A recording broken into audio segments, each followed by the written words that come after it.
The DoorDash no internet connection error prevents loading menus or placing orders due to connectivity issues. Common causes include unstable Wi-Fi or cellular networks, VPN interference, and DNS resolution failures. Ensure your device isn't in airplane mode and that you have a strong Wi-Fi or cellular signal. The DoorDash app relies on a stable internet connection to communicate with its servers.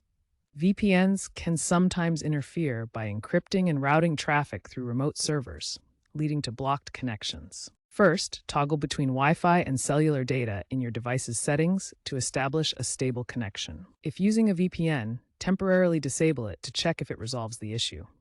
If it does, whitelist DoorDash in your VPN settings. For DNS issues, switch to a public DNS server such as Google DNS at 8.8.8. Clear the DoorDash app's cache and data in your phone settings to reset the app. Restart your device and force stop the DoorDash app to reset connections. A stable and correctly configured network is essential for DoorDash to function properly.